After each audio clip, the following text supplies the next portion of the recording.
It's a beautiful morning. It's a wonderful day. Walking with Jesus every step of the way. He's got a blessing waiting for you today. It's a beautiful morning. It's a beautiful morning. It's a wonderful day. It's a beautiful morning. It's a wonderful day. It's such a good feeling just to know that you're saved. Don't let your troubles stand in your way, 'cause it's a beautiful morning. It's a beautiful morning. It's a wonderful day. The Lord has made this morning especially for you. He hopes that you will be joining in the work He's gonna do. He's got a blessing waiting for you today. It's a beautiful morning. It's a beautiful morning. It's a wonderful day.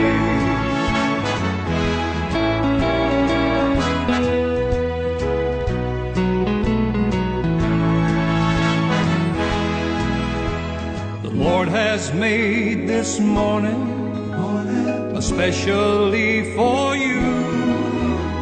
He hopes that you will be joining in the work He's gonna do. He's got a blessing waiting for you today. It's a beautiful morning. Your mom watching Ediba LATV Morning Breeze Show no eno na yasa aba ye babe jimu NJ chese komo de na ohwe ensem bebre nema bebre ai de gugu akwemu achesa no pay ye de bre mo mo se ye LATV Morning Breeze Show no ye teso pa na enase kese pa kwa ma obo ade twere amponyame a obo so ni asase so ama yenso yaye nipa yete enkwamu boja ADF sani bibia konkai se ne wose ekona no pe meni ajepa say Thursdays there mini aba ya na is very special day pa ntino e ba sa na musuma kan woni te se yenyi ajeje nipa ntimi se nda de anya kra no ode mbefa hotel bi restaurant bi na chese yakwa kodidi na chese bibia konkai se ne wose ekona ha ntino me try mama test pa na no pe o me show pa ye pon money show ni pena chese ye fa kroma no na anope na se pa so kwama wo a wo de wa fidie na to asei ye bia masema me kan se muni wa ye ni ho enye mu a enka ye metena ase anope bia anye bibia entino edamase pa se muso mu de wa fidie na to ha muni ye hwibom enjoy ye ho ewo LATV Morning Breeze Show no so na se kese so pa kwa ma ye sponsors a omo so ma so ya sene a omo ma bibia konkan se de wo se na mama test abetena si mechia no na mama ne on so di nchia kese pa akwa ma ye sponsors ama ye pa na afa no ye de motivational quote no atuja ma mechia mama test no pay ma test mechia no pay we dey upo and then restaurant in Dodin Beko. Oh, you beko enya den. You beko. Oh, bibia enye hu sa. Sa ayo special day dey na said we enjoy kakra. Aha. Enye hu sa you beko. Sa. Ma tell pa cho unchia your sponsors my no pay. Okay, tsana pay the radio say wasan dey be do dwumemu asubde ne sa se ne to aso ya no. Yeden check sie be ma yaboafo a omuso emadwumadi etimi de bro wo ne kwan so enti ye chia Bitod Cleaning Services yedom asese omugusu asoyemu sade ye be ya ye betimi de dwumadi no abro afen so no yeden chia so ema Helios Care Center osese enompe eye dien bibia enompe bia wo wachi hunamu de fa be dan wom na omo emboa wo na omo ntimfi oma afen so ye be call World Cup you know ye New Nation Travel and Tours se ho akwantu bia wo pe World Cup ho hihye bia be dan wom na omo no hyehyɛ fefefe na ho se omo de efo pa omo de bekɔ masomdwem ne awie na se akwantu obia ba bia pese okɔ wiase afa na nyina omo se fi Afghanistan kozi Zimbabwe ba bia bekɔ bia omo de bekɔ fefefe ye do mo ase so mo so ye mu na de bia yeti betina ha na de dwumadi ebro ma tell you kan ye no pa New Nation Travel and Tour me de mbebo mo samrane se won ye your traveling partner. Yeah. Esan se wohwe nhyehyaya a omude gu kwan mu eba no akwanto mu nsem a on se obi wo ho a oye adwuma a oye no se de opeso oye ni bia but we mu no omu ye nipa bi a ana adwumakuo bi a omu to mo bo ase ekyerɛkyerɛ onsem mu e ma wo hu se ade a wo ye ne hu sunsuaso ni se ne be wie wo enti wo pa na wo mpɛ yenye ne se yemmoa o yenye ne se ye omu defe nsem no ye nyama bia ma wo te ne amase enti no wonya company bi se no mu no wudi edi dwuma na se omu ye omu nyama saa na e ma wankasa wo fele kura se bia you are part of the company because wo betie dwuma na se ye pa eno enema New Nation for mu dance kura ewo travel and tour agencies no business no nyina enti no they are your traveling partner but modern se wo be from na World Cup ya kan wa se wonyo etu kwan pa na chese bibia konkan na wo so woni age pa e wo World Cup no ase na matters yen hwe ye motivational quote and opinion hu de ekọ okay and you know ye to aso ne the motivational quote for the day and I said this morning the day ma no I say after climbing a great hill one only finds that there are many more hills to climb mamisan kabiem. After climbing a great hill, one only finds that there are many more hills to climb. Papa, you right, Bibia Nelson Mandela, ona ho jimu, no cancel me at the tour. Sa. Yewra Nelson Mandela, that was a pa. Esan say, we are now by and ubeti, we are see pa. Yesterday, Yankorao, Afeni Eba, and Tino was see to me for was some no. A year futu near the boy Abrabo, and Tino Mandela, some more can say. Wove to me fruit ye bi ekudu so na you say oh we be medu die mapem so na nya sa ye wonua bebre wo say sanfro you say life no wudu baby amenwen say bibia wodu ni de wo de chese wa ne wa obi akonanim sen o mmodi so be bra ho ase na so wasua de na won akonanim no so won so watuma kire wade na chese bibia konkan ma na ye betwa ye ho sima ye ba ye de dwuma je ni aba be hye so ye ba sesia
Arafo ya sign abebio anope mo amonim se ye show no eno an eguso aye LATV Morning Breeze show no eno an aguso a wo hwe midi ndi Reggie Anderson mini aba Mama Tess any Star Girl adepa en yeti anope ya chese ye hwe ma bibia akonkan ma wona so wani age e wo fie no na ase kese pa kwa ma se wo so wo do afidie no ato ase a woni ye hwe bompa na ese bebie du ne ye bego akohwe ye news headlines around the world no ye were two major stories ye pese mu nyina mo hweda mo hu ne ye kwaso ntino ba ko twa ho ne ahwe stories ye ba na beto aso ye ba sesia.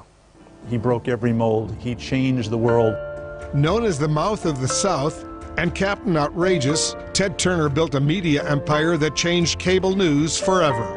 I didn't have any upper limits to how far we could go. Champion, philanthropist, environmentalist. I don't know how to quit. It's not in my genes. But growing up wasn't easy for Ted. Born in Cincinnati, Ohio in 1938, his parents sent him to boarding school when he was just 4 years old. I didn't like boarding school. I wanted to be home. Ted's little sister, whom he adored, died of lupus at 17. About 2 years later, Ted dropped out of Brown University. He'd been studying classics until his father cut off the money. He thought I was wasting my time. So he went to work for his dad's billboard company. But tragedy struck again when his father killed himself. He went against everything that he taught me, you know, to be courageous and hang in there. Ted took over the family business and coped with the loss by working even harder. He said, set your goals so high that you can't achieve them in your lifetime. When Ted wasn't working, he turned to the sport he loved, sailing. We gotta go fast as we can here. And won the sport's top race, the America's Cup. I had worked very hard. It took me a number of years to become a champion. He put that same drive into expanding the business. In 1970, Ted bought a struggling TV station. It was a broken down UHF television station in Atlanta. He was going to transform UHF television into this new world of satellite television. Ted renamed the station WTBS, and it became the country's first superstation. What Ted made happen was just as important as the internet revolution of the 90s and 2000s. But starting out, Ted needed content. He bought the Atlanta Braves and broadcast their games nationwide. The Atlanta Braves. The Braves became America's team. When we bought them in 1976, they were terrible. By 1995, Ted and his team were World Series champs. As he built the superstation, he set his sights even higher on a 24-hour news channel. I worked till 7 o'clock, and when I got home, the news was over. So I missed television news completely, and I figured there were lots of people like me. People did look upon that as a foolish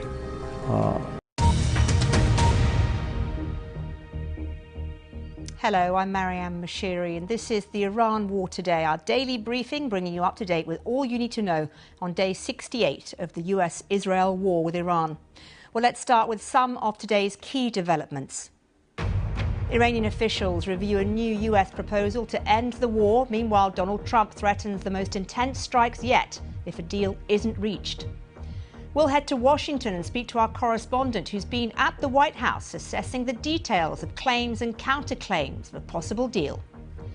Global oil prices have dipped below $100 per barrel following those reports of a possible agreement. Our deputy economics editor, Darshini David, will break down what impact this could have on inflation and jet fuel supplies.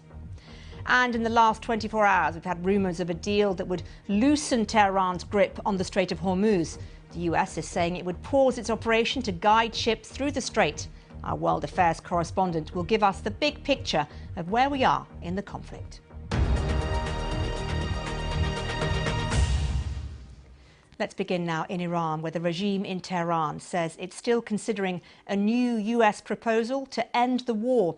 President Trump has issued an ultimatum to Iran, telling them to accept the deal and reopen the Strait of Hormuz or face intense renewed US bombing. Well, first, let's cross to the region and speak to our correspondent, Carrie Davies, who's in Dubai. Carrie, the first question, what is Tehran saying about the current standoff? Well, of course, the initial sound, the fact that Iran has acknowledged that they are looking at this proposal, does sound positive. But let's hear some of the other things that we've started to hear as well from Iran too. We heard from one spokesperson who said that Iran will deliver a harsh and regret-inducing response. That they've also said that Iran would not be obtaining through a failed war what they failed to gain in face-to-face negotiations. Talking about as well, some Iranian spokespeople talking about this being a wish list rather than reality, and also discussions about Iran having its finger on the trigger too, which is not dissimilar to the sort of language we've heard from President Trump, saying that if Iran does not agree to some form of deal, that there will be some form of further bombing, that would be even more severe, President Trump said, than previously. So both sides talking tough in this situation. But of course what we don't know because we can't see what's going on behind closed doors, is how much the two sides have any form of common ground. Are they genuinely making some form of movement? Are they finding some sort of commonality that could lead to some form of recognition or a deal? That is really difficult to know. So on one side we're hearing some form of positive noises from both sides. We're also hearing tough talk too. And of course, Pakistani sources seem to be suggesting to some media outlets that a deal could be in the offing. So how should we read that, Carrie? Is it credible? I think it's really difficult to know exactly what that necessarily means, and that is partly because we've had some of these anonymous sourcing from Pakistan before. Yo, RFO, your sign Ababio, Mukoshare news headlines around the world. No one in summer air course, away the no pay Arahopa, Anna Atoyan, Chese, Yan, media landscape, Nimina, Arahopa, not here, because ye papa, Bako, no ma media.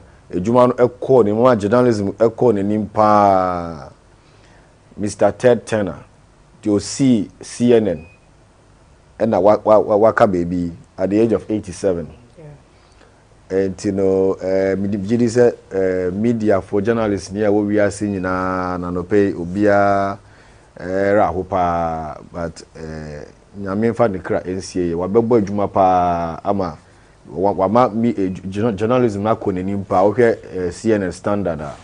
I mean, I don't know, apart from BBC station omuntu ombeka so omuntu mi nko CNN enkosuan there because they are I mean top notch. Yeah. You know Ted Turner nyame atone safrewa yebesun de but ye nsu bebre because him say wabo adwuma pa menim say mu obibi kan efa saa asem quickly. So make a say for 45 years of CNN. Now what's me a dear nimwa na say. I mean already class be a retirement and na say bibi no. Onu na any company what's here what mama na ke see just say ama journalism ye free ye because ye shall not town now sha say Ghana no. Na ye because of those times in those days na ye nka GTS GBC pen na e wo Ghana anti unya CNN na je say omo ampro na be yi ama obehwe bi eti 45 years dey ye the radio say aye challenging and edify ama obi a pese uko journalism because do baby a na standard a wo hwe say ye hwe say de omo ye bibia omo kasa time omo dey o hwe bibia anti no Ted ayadi wetimi I say 87 years. 87 years. Why are the pa? 87 years. There are just money crap. So now kind we use. See here when I cast a jumano. Ebe ni ye be. Born home modern papa. Minim say star girls who become bibi kakra afa ho a. No, ya ni ara ho sem de adwuma pa beta na chi. Na ni nnwuma pa obeye no ye ma no engu like any waste kwa. Ntia so ye beto aso ama. But never can say Yamin fan cry. Yamin fat ne cry, NCA, Sanse, Pape, Ushe, a Juma, Wababe, Bo Ewo, media landscape, no more, Chese, and Yasem, Ketua cry. Na, I have 4 Mufanche, Mse, and there, ya here for no. Omunya brepa se ombe frefren and tell your phone lines na bazipa wa hapa Chese, and Yasem, Ketua, Munya Butro, you say, Munim number down, I see the 2 na chese bibia konka nti yem fa course nsi sia ye be announce time ye be fa course nti munya abutrema kaka na minister ye be announce na chese musumu afre na mame ma wo a special welcome. Yes. Wo de say akwantu na no a say ya awefo mo hwe de wi a menua ba ne ho ayefe party screen so asem wa mu se ice no che se melt ya no asan fam bio no wa kwa ne na mu saa na wasan ba ni nyina adwuma na anti o enti na eni bebre na ya no mpese omo ye journalism because omo say o we are journalists out me to kwan bebre pa ebi na star girl ye wa ha say enti ne kwan so a mo akwa ba pa na anope Maltese se o hwe nsema ekoso efa BC eni waye kan won sem na chese no aye kan wa sem a chese na ye face bia kan ya kan wa sem no e be brass dan so bad news pa na ye tipa nti ye be pemre ne e bo nkomo na chese ye wuni e ko but e be se ye hwe weather na ansa nti se wa ye ready ama attack but me the weather na to jama ya e be boy pa nti ye hwe ye weather forecast ni for enne e wo the entire nation sa na omudi amaye no chese ye hwe a coastal belt no anapay no temperatures ni good because we must still are cool and calm just say what I need fine ya ke koni say ya dia na ya sumdwe nti hwe coastal belt na anapay no 25 degrees Celsius just say we mu na ye cool na anapa awia na e body a ye be 33 na forest no so no 25 and so be 35 awia anapay transition ye 23 na enwumre awia mu ho kono na ye 36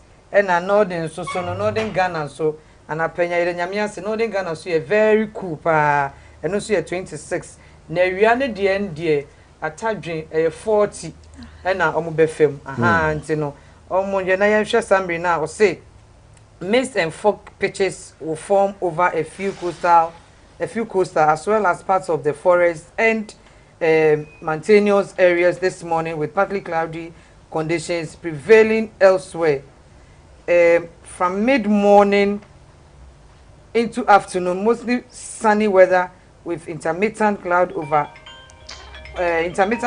cover would dominate southern Ghana, while rain are expected. While the north remains predominantly sunny. Okay. So, however, from the late afternoon into the night, thunderstorms or rain are expected, particularly over the transition belt and parts of the northern and middle sectors. Including a few inland areas along the coast. Entino coastal belt no as much as here in Siono ebetimi atowo northern part in transition no belt no still no coastal belt no so no in Siono say towo north never transition middle belt na ebesa coastal lines no so no in Siono betimi ato e wa ha say and I'm saying focus in Siono to go epunim na mekuru etogum kra na na pe ha eku no eti no weather no nti no senya ye ka no upia bonti apan black to fa she o bag no mo to ambulance ye sell ye so mo hu se nso ye unity no ye 10 crown say 50 cedis omo pesa de no omo twa so na mo aye nyina nti reje ha na de weather ne besi na Maltese Starger why mama bi sa no say nso ato enura minim say ni important mo no still na situation ye worse na say omo di hu djuma kakra to the eternity o ye hu hwe ye ne MP ne kasa ye assemblyman kasa ye no na so say omo ye kwan no ntom wi abato now no enka at least e kwan omo ye wi gata no tinka at least ya de a enhye ye gu kwam si de oka ye nanka e wo say mpinifo ntom form ani mehwe na ye hu so omo tu ho anamo but now no ye hu hwe nti si de hote anete ye bedi hu djuma pa na mame announce phone lines no na awefo so enya mre no mo famfre be hu say ye lines no fra na efre na de am say omuni abre pa so on person ye bon komo pa nti no me announce phone lines na ye nye ye front pages no na che say on betimi afre na mama test ye front pages no na che say omo fra ye so ya mama kwan na omo de mo asem atuja nti numbers ni ye 0546 47 26 39 0546 47 26 39 emi say me mpanyufo e de beto screen so na mo amohwe nyina mo numbers nti sisi a no betimi afre na se so wa asem bia wo pese oni yen echa na oni ya cha na se ye hu ne ekọ na Maltese Memra on Chinese and share a newspaper front pages and then the coso. Okay, the radius Antino, Yenfa daily guide and chassis, na Yenshed dia air corner. And what was some kakra? And near buy and Saka. Okay, they are available, no, a chassis. It's the daily guide, a chassis and a pay or say, a focal meets Baumia, a Kufuado, Kufuo, and others. And others. But was daily guide, my miss, you see, my miss and can be now.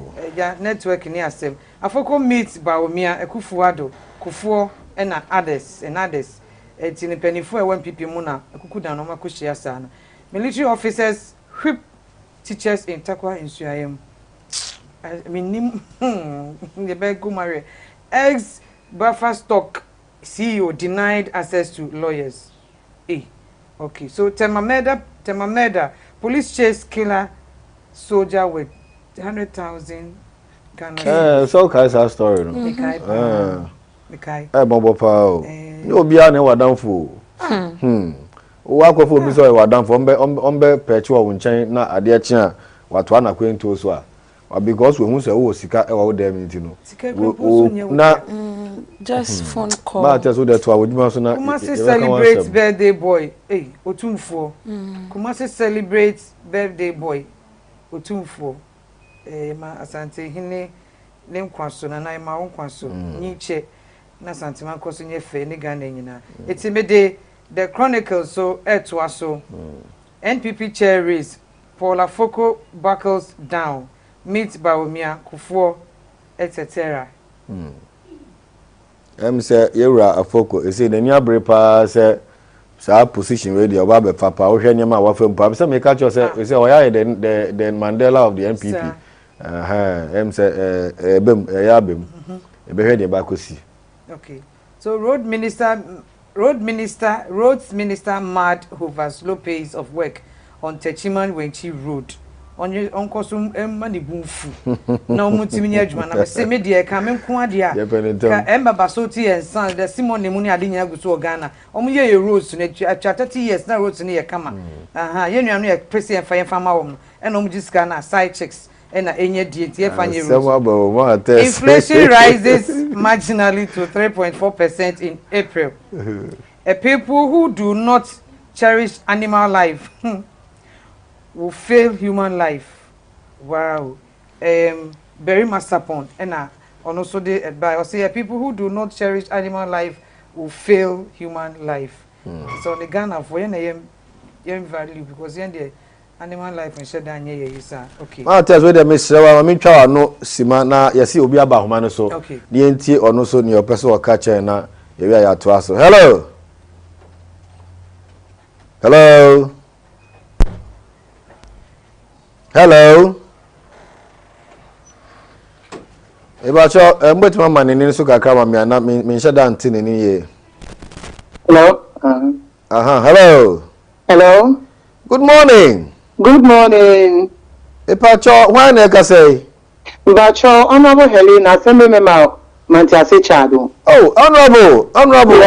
Yes. Good morning. Good morning, pa. Oh, it a lot surprise me. Like okay. Well, me dan chamita mo trouble kra ni number e tramineke. Sorry. So far let you hotel e bi na. You wa dromo na.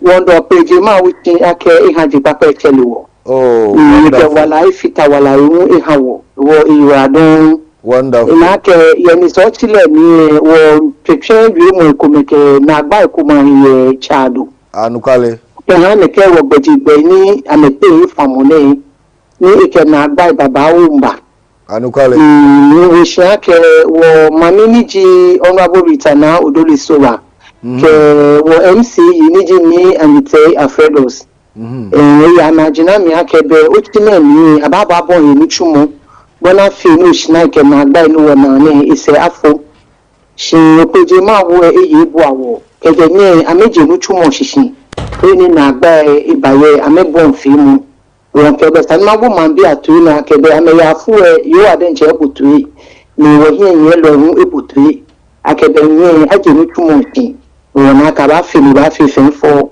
oni wo shina ni wona ke na gba ni fake say afo. Oh, honorable Obomode wa nakai honorables de ken water wa Ghana eh. Kesa me ba na wi no be je take action. Oh, Obomode wa okay MC ke MPN fe nya Obomode wa. E wo fo ke nye no nya jensho na. O fa ne. Be di nyimbo nya fe be nya ntuni. O fa ne. Hey, wonderful, wonderful. How long will it take na kaba gbe neke for ni wo le npa sha ke ba che. Won wo le for wa we reach enchon. One timeline ko ko le 1 week alo 2 weeks go. Oh, when you go to 2 weeks ko le 1 week o ba ni wo gbina. Oh, bamba tuni fast. O fa ne. Na me ba, o fa ne me na me wie state of the road there no. Me na me there. Oh, be amewe mo feel ji no me ko be na sana me ba fi omo. She no chumo ko me ye ko me. Okay. Ame beje na wasani amechi ame benke bi na me ba fi. Okay. She taboni ni se ni wi e wo toju uji e hu ni chon no.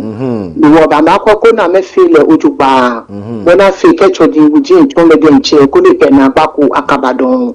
Wa na me na hini na gba yo wa ba fi le ojupa ko ni wo ma wa na hijole. Okay. Okay, contractor ni chu oni no me je igbe. Ofana me je urban roads keba. Wo okay. Okay. Wo ma ka bo ame gbe ka ame no pe no ka gbe me de ni road e shi ka mo yo. Pe mi ni e fiti ke pe mi ni asa ma ha bo fin ki ojugba. Nyuma job wa Honorable Helena Fofu ama nyuma job wa Manchase Chado assembly woman. Nyuma job wa akele bi na oba ha wona ka report na wo den che wo ta wo baje me ko ni wo ba sha ni mo fa mo na ke anakwale no wi o ne ka yale wo be papa mi wo ba baje me wo MC ke wo MP to bejano to ni ame baba wo masomo ake ke ba tro ne ke gbe na no ka me gun to ni ame ba ni wo yape ma wo ni ni to no ko ni ne ba ko ni many standing ba sha kuna na boni ni chumo ya le wi ha za te no ba ngo na ojuba wo sheje me kro omo nwa job wa honorable wo ba na very soon ufani yo wonderful peji ma wo shi ni na ke na ya mi chumo jo ni wo ta wo ye wo mangana na ka wo ye ni lo ni ji wo president le wi bo mode agbeji gbe mu ni ifiti ara koko ni ajaji fe le twa ni on keju pe eke gbene ni jo ti jan se ke ya ke ko afi le ko fe fo wona fi ni jo la ba yo wonder wo yin yen lo si yi to papa ke ni bi papa ni fi hawo mangana. Yeah, okay. Thank you so much. Wo ba wi later. Yo, bye. For nipa mote ni Honorable Helena Fofu ama oye Manchase Chado assembly woman na sambeka ya enche kra ni di nkomo se road no as a portals bi ama obi kra hwede nkwa because cars na toto mu pa create problems for our pa eno share yen bo se oba ko hu panyifo na omude de also omude bia to jana chese omaye road no se de wose na chese chado so afa ntuma pa fra ena nyame ncha de wodi ne boshe no so wako friend panyifo a omabe road na chese omuguso amoye o say in the next week ni de no mo wie na chese bibia de ni kwan so na panyifo beba ho eso aba be ne ekos nte omuba beto ne sa friend ne so aba nte ye beko nya kwa kutwa pictures de be kire mo nti no nkoma ye ni di ya no na mpacho de na mo kafa sa nkoma ye hu na mi wa ya de pa hu sa wayade we dey beka ne sa wayade say obaten bi o ka sem chena nka wani achi a e na obeka say but once wabo achi na chese mu ye adwuma ne die e da se ne be ya obi so mehwe ne nkwa just because onam kwa so ti wayade sa honorable member for how long and my misani but ye hu na ye be because how oye nyama no then now echado. Okay. And Crawford said they should hold her well. Okay. But just saw your bad time. Okay. So if they continue sustaining her and Yamapa or obeya ama omo because enim ye na ye kan asem we ye bedi hu nkom ene ndu 2 weeks kra na wa start etu hu ana mo dia say o kan isa no na o de afuto e ma omo Adenta news site so sa so omo tu sa no musu mu ye ha nkofo ebre on say enso eyade hu pa o ena de wa ye di mfoni to screen na so a ye hwe de wa nso ni yiri fa kwan ni mu na etimi fa nkofo na etimi je nkwala ni bi ni mu efe nsu ni mu tini ye betere mpanifo se de omo nyina ye mpanifo eja de omo akọ omo mpanifie entinu se bi mutimi to omo na na mo me so ntwa no kaka ye se obi aba homa no so ene ne nkasa hello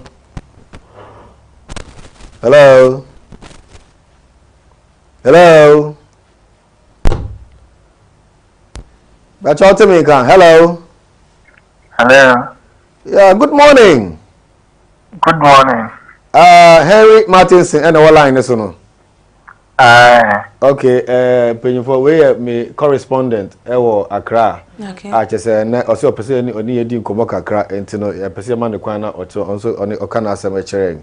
Da young country now, I can't cry. Oh, yeah, you can't cry. Yo, Gamma Shipon, Gamma Noni. What you ga? I therefore, you be my our friend Henry George Martinson. Now, or no, now, what better than a reporter or to my information, effort near course Accra, important to know, say, BBC or Accra, baby, na, or no quickly, no. Was sending the report my energy and so the Juma was saying, no PM so person here bon komo kakra et e betie no ya hwe ne ekọ o fa na le bi na mi no to no gba minister no to no gba okay e mobo nake listings ambaka Charles Emisa yes the gentleman ni an accident ni akalete hospital and I refuse there was no bed there. Jane Akan. Yeah, okay. Then you can claim. Me tell my wish condolence to the bereaved family. Absolutely. Mobile.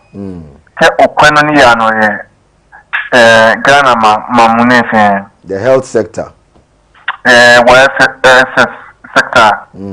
Ona depuis ke oti Kolibu ona sani osole wa okay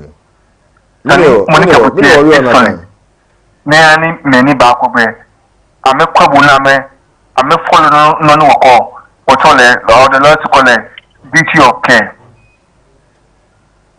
neke chasemi sane ona Greater Accra Regional Hospital 1 Kolibu Teaching Hospital, Ghana Police Service, Neke 3 hospitals ne, Gina no Wabane. Yeah. Ke Akabiti Greater Accra Regional Hospital, Akaba ambulance me. Ona, Bepie, Sani, Wakwake, ambulance ni one, Nani yo me, Ani, are they in the right condition? Ni Abakwa Bolo. Agbene, equipment nisani ambulance mi dani ashe Kolibu alo dani ashe Greater Accra alo dani ashe Ghana Police anaka equipment and equipment mro because ke akabumbe one neke money wonyami ni bone ye 29 years na to le chance mi sane yeah blood transfusion dinoni bele kokome ni ona ke wula nisani anye stop neke lani woye ine yes in according to Professor Akosa report a finding say a loose blood well, he was losing blood yes they had to actually find blood for him or maybe give him some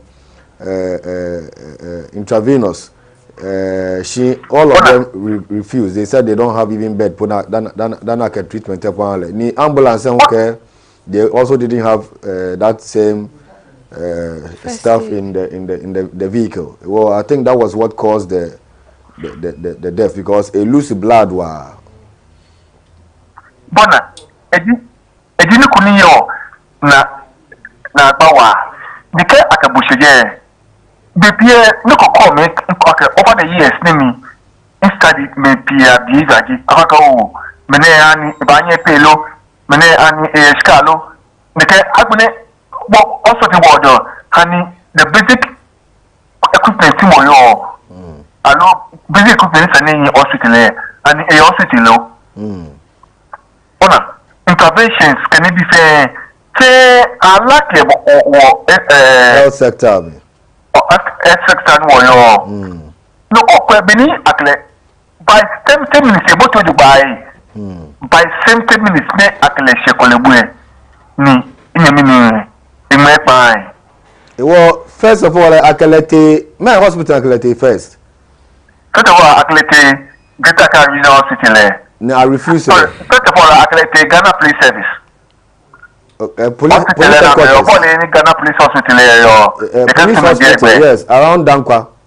Yeah, Dankwa, yeah, okay. I collect again. No, I refuse. Yeah, no, I put. Okay, they never feel as such. Okay, the way ni a bleed or a war. But I menani apology ba. Okay. But I arrosle. Okay. Kaya Greater Accra Regional Hospital. Okay. Long the canona today. Long basic equipment, basic issues. Na ame follow duty of care. Na kwa nike bomone. Long ayaba meneke o. Mene wabene neke wabene. Okay. Na be akalete. Kalibuti totin. That's by the 70th minute. All the time Charles Emisa every day.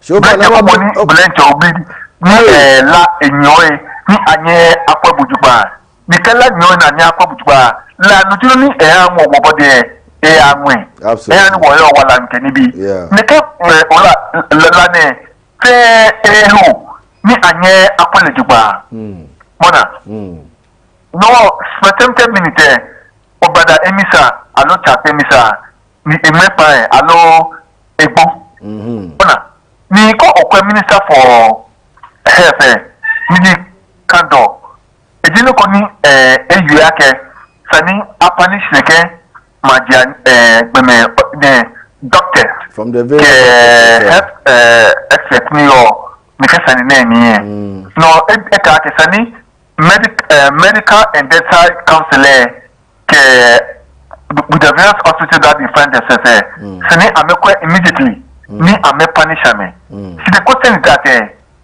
ona nko ni ban beji ke ayu aka omene sana punish le no munyo na ke sanenete ni ba ensure ke ne ke ma ja sane punish ame okay on shi no ejini ko ni gba wona wa no we medical unit ko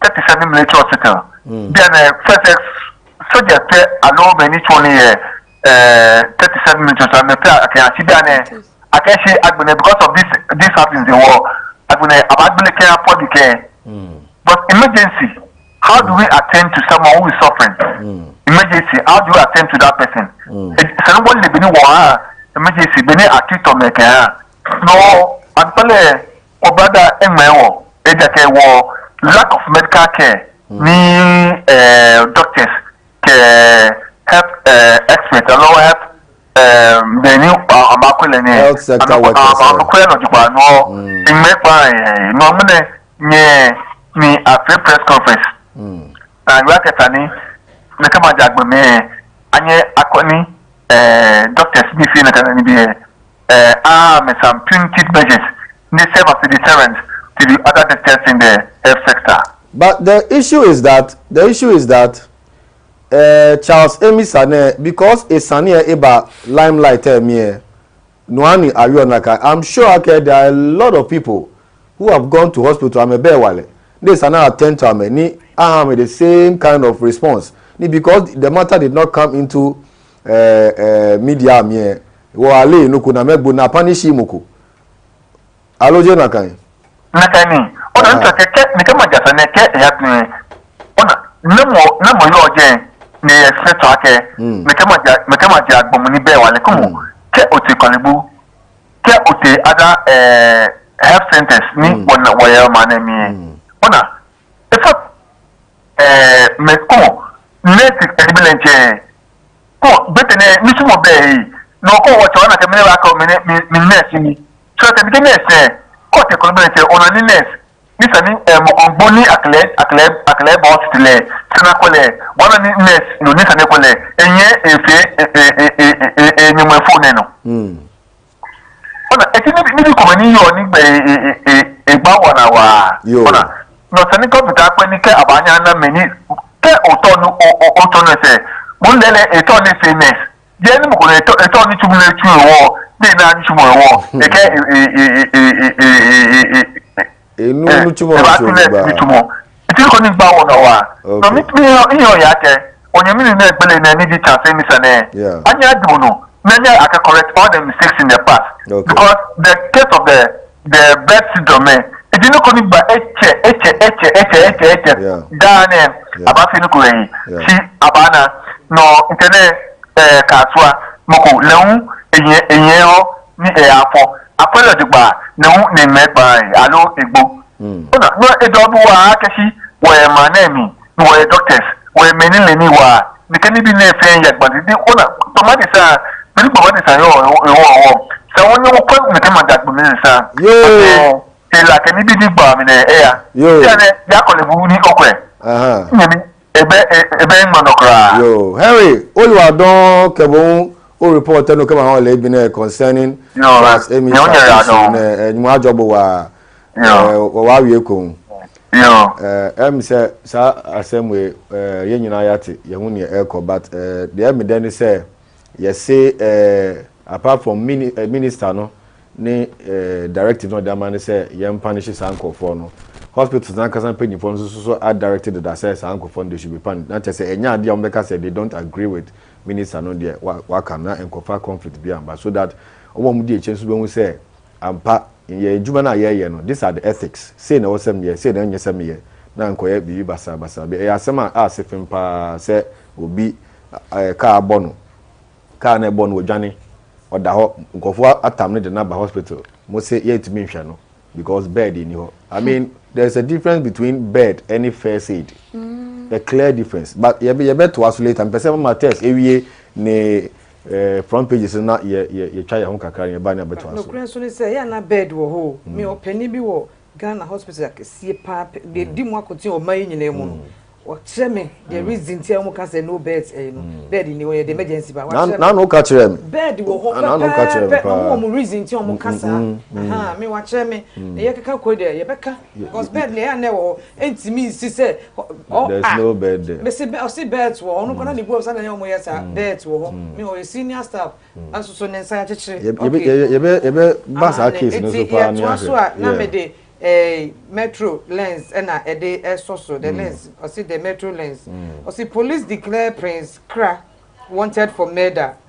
Offer is then 100,000 Ghana cedis reward. And I say well be we do for ya okum na dan fi soldier ni ene ne yere ni kura so nyem yes no obi onyem ukunu na sha akwala ketwa we Samia Wuku unveils MP office, rolls out youth skills initiative, and Anodom Press Labs Bono Minister with 30 million Ghana cedis.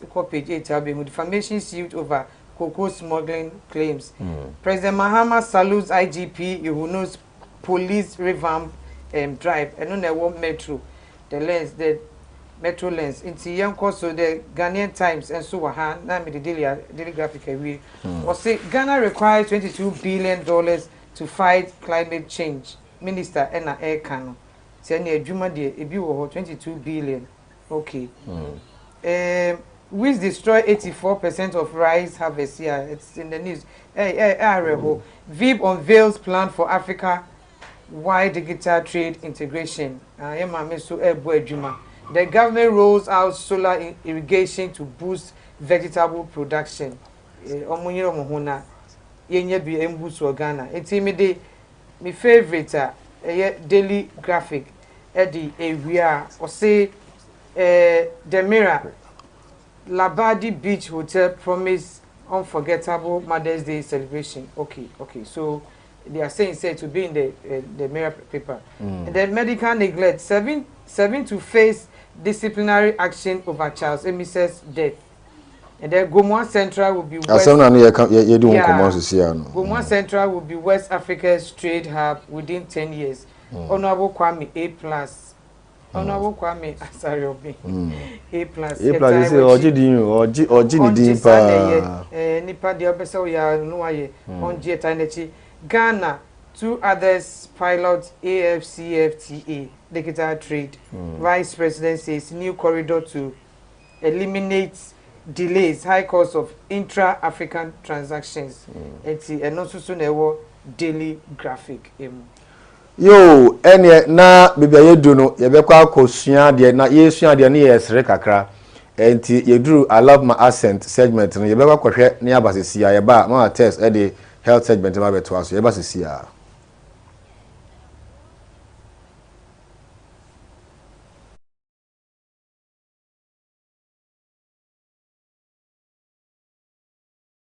Where are you heading in the US? San Josh. It's actually pronounced San Jose. Oh, really? Yes. In English here, the J is pronounced like H. Ah, I see. You'll get used to it. Thanks for the tip. So how long will you stay in the US? Probably from January. Excuse me? Until Hoon? Or maybe Hulai.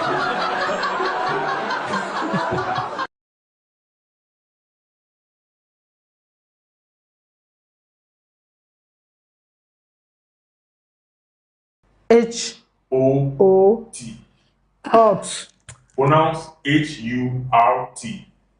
Hot. Pronounce H-U-T. Hot. What's funny? What's funny? H-O-T, hot. H-U-R-T, hot. Yeah, here is hot now. Here is hot. Why they hot me? Alright, Alma, pronounce H-O-T. Hot. H-U-R-T. Head. H-U-T. Hat. Which of the hat again? I don't understand. So, Ghana, H-O-T is hot. Hot. H-U-R-T, head. Head. H-U-T, hat. H-U-T, hat. That thing is sweet for you. I don't understand. Hut. Hut. Hut. Hurt. Hurt. Hurt. Which will be hot again? And for Nigeria, H-O-T, hot. H-U-R-T, hot. H-U-T, hot. How am I supposed to differentiate what exactly you're talking about? When we get to the bridge, we will cross it. Right. Burna Boy born. Nigeria. Burna Boy born. What's funny? Burna Boy born. Burna Boy born. Which one? Burna Boy? No boy, Burna Boy. Burna Boy. Not Burna Boy. Burna Boy. Born. I was already done by dawn. You were done by dawn. Yeah. You were done by dawn. I was done by dawn. You were done by dawn. Yes. Okay, Ghana. Tell me about my I was already done by dawn. Oh, yeah. I was already done by dawn. In Nigeria, you were? I was already done by dawn. You see, I'm even laughing. Yeah. Because how are you done by dawn? I'm done by dawn. Gosh, you guys, you really need to catch up. Catch up with you. Need to catch up. Where are you heading in the US? San Josh. It's actually pronounced San Jose. Oh, really? Yes. In English here, the J is pronounced like H. Ah, I see. You'll get used to it. Thanks for the tip. So how long will you stay in the US? Probably from January. Excuse me? Until Hoon? Or maybe Hulai. Where are you heading in the US? San Josh. It's actually pronounced San Jose. Oh, really? Yes. In English here, the J is pronounced like H. Ah, I see. You'll get used to it. Thanks for the tip. So how long will you stay in the US? Probably from January. Excuse me?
ye se dwumade na se a ye de mpomuden ho sem ebem se ne be ya wo a wo hwe ne bi wa na wahu bibi a wonte ase ana obi ko bibi mu eye ohaw bi wo na pomuden ho nsem a obeti bi na wo so wanya mu nimdi a obetimi de aboa no na ne kwakwa so nto be ka che ne se ontu anamo enkwa yare sabe fi se ninti na yetena ha ye be ka pomuden nsem se dia ye be ka bia no wo bi wo ho ana obi ho a emfa no se dia aka no enwa na obeye ye ka cho se utie ye na wo se ampasem a ma test kan mi hu o me ho ntan ne ese me ko hu doctor nkasa na wo hwe me na oye pensen mu ame enti mesa mo akwa ba bio no maka cho se dwumadi a edi se munim se ye ntena ha sa ye tena ha wa hodin mu se Helios Care Center aso ye mu se omo se wo bones ye yare bia wo dompemu de fakono omonte ne te emfa mawo afen so no Bitok Cleaning Services se offices be ye fine wo fie be bia wo person make cleaning mawo no so the compound na bia wo fie bi ma why na orchard and now we be ka say orchard orchard or orchard house a wo fra mo ma be ye ofefe dia ma no ma be trimu nnua no chese bi bia ye ade esiesie wo fie a efie te de ehwe ba bia na hwe Bitok Cleaning Services so ma be ya mo afen so World Cup bi ani akwantuo bia pese wutu bia enko ba bia na na ada and travel and tour ye ba ko pe ye friend no say New Nation Travel and Tours in Timpacho. If you're much acquainted din na fe no World Cup in Munsem wakuma ento yem say obi am Jew sikendi if you say and son on meba LA never Joe Matu no na yan kasa ya so ya investigations in if you say on meba ka bia ma ye betua so mu ye ko gin a omo hu ni asebia if you're much akwan na omo fa nko World Cup no embra e wo asomdwe mu maka ne sa na pese me kire say yenko ni yenko aerobics yenko gi sa ne ma ni nyina ambra ne ba ne ye de dwumadie no ato aso.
get into it. Gotta come on it, get into it. Gotta come on it, get into it. Gotta come on it, get into it. Gotta come on it, get into it. Gotta come on it, get into it. Gotta come on it, get into it. Gotta come on it, get into it. Gotta come on it, get into it. Gotta come on it, get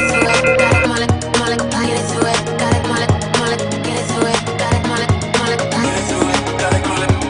get into it. Gotta come on it, get into it. Gotta come on it, get into it. Gotta come on it, get it through my. Get it through my. Get it through my. Do it, get it through my. Get it through my. Do it, get it my. Get it through my. Do it, get it through my. Get it through my. Do it, get it through my. Get it through my. Do it, get it through my. Get it through my. Do it, get it through my.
But biom ediba morning breeze health segment so menim say exercise yi die won hwa be ka say mema exercise anti say oyo ba na wantimi anye dia san dwin hu bio wan kasa to aso na ye kakra kakra obetimi now so why ye because we there I to say mema adwuma bisan but still I exercise eti ni awo ye bia no why ade ansana me the topic I discuss no ebe tudwa no na pese be ka se bi kakra se me kan se ye nyi ne wo ye tinsim no bi bisa ma me ase bisa ne se ye se obi de wo ka oye mu ka wo e na wo senso kaka ye wa oye pani no nti no wa fa brabo nim ti bisa ne se de wo na ye ya na ncheche mo de ma me no ni nyina me sere wo ni nyina ho eni ti anapɛ e bia no ahu ne ekɔ me mba beka e bi nso ana wo ni ma ye ba beka toothache ho asɛm toothache ho asɛm e na ye beka no de a ye frɛ no twi mu se kaka eno ho asem na napei me ne wo eba beka ebia na ebi nye wo da ese kaka ebia na ebi nye wo da ebia oni obi wo ho no hu se dia o brefa na wate ho nsem eni nti no hye ne nsoma me na nye waso tie na nea ye ti emene wo beka napei no ye nyina ye nsua na ye fa mo bra efise eho asem ka ye din na ebi so ye wa dimpa said the alma ebia ye omo no kano aye mumu de em say mame munya abi mu nti no omo make sure say ye hia bi da ti omo boaye eti ye se de ye ankasa ne entimi mo yesi ho ban no omo na omo boy yesi ho ban ma ye a nyame aye adom bebi ye du de enya ade ye benya bi da aha nti se wo ya akola ana aye mame na afe na wo so wo na wo ma omo nyia pacho ma woni mre na make sure say o ma no so emenya bi because said the omo kan ne omo bia ye omo ne de ne ye de ye ne hu no enya asem a eda fom nti anapay ye hwe toothache a say no boni kan no o che say eye wa eye bufu che say eye bufu but say toothache can feel so annoying che say eye wa eye bufu asem na ebeto no and it is sometimes it's sharp and troubling, sometimes it is sharp and throbbing, or even spread to your head or jaw. Ade na che wo sena aye na ye wo ya no see etima uti ana wo jaw nie ebetimi aye wo ya ma se de ka wa ha die enya me de mani ehu ni maso atin de na che se ya pa isade e be ye wo be ma wo jaw aba be ye o ya na uti nso aye o ya no eti nso na ekuta wo obi bia wo uti nim se wo si affect uti wani a che se everything e be ye akwa na wo eti ne so de ka uti na nkasa eni ti ye nhye ne so ne ehu se kaka na say toothache no nya nsem a eya ahojo so wo hwe screen ne so a said dia eya ose no enya infected na say affected na say na funny say air pro no edk na air pro no say na eye enti no hye ne nso wo hu say ose hu kra bubu a enfant na ho say medical catch na de bia betina akonwa nko me catch say sene ye wo na wunyi na hu say na wote no se hu se bibi foforo bia ba nipaduane ho a emisa onipa da se ne because oni ko hospital na doctor a kire oni eye na wa kire se ne abefa ho a ubedi hu dwuma enti no ye hu se it can even spread to your head or jaw no common causes of toothache no ebi na me no be kan no say tooth decay ade decay chese ade a apro it is sebi say bia mpacho wudidi na make se apro ho asam cho fa che me na ye adwuma ye na education na ewo me na ye kan ese ye kan se de tie ye mfa sebi be bia se ese ye kan na obi ehu obi wa onim ne se apro onim se bia ne se na apro officer sa na ne se tie mpacho ohu se wo bia wudidi a wotwetwe wusi hu ye na aduane be hyehyɛ wo se ho wo se ye green yellow black chese any brown wa so enye saa na usua no na etie obi anim say ye wo ba sase ne so a start say ofifi osia eye fefefe etinu se bedu ba bi we the 20 30 50 na o sinye ya either say nuane bia odi ya one pay attention to your oral eyi na akwakofa we nyina edi aba no etie nhye ne so na ye hu say tooth decay cavity na ya sanka no na say germ infection or swelling say unya toothache na sa na be ye say wo sina decay and say cavities na be hyehyɛ aduane no ahyehye mu ama abede den de wo se ebi wo de ade mpo ye na kopone pe na eye oya eno no ehyehyɛ in between your teeth no na ye de den di wo ho cavity ne saa ne ma no na gum no ye nam na ewo ye se ne ho no de emre na flesh no aha eno wo se ho no aha ebi wo ha unya tooth decay no se no nya kaka o but no wo ho a etime hu no but se wanya kaka de a eniem a wo be hu no ebi na make ne se sa o gums na ewo ho no bo se hu no aha it will be swelling and maka full stack between teeth sensitive teeth obi wo ha ne see so sensitive say enframampo at times on from a fan simple one say a man no say obeka say shock o dey fan say electric shock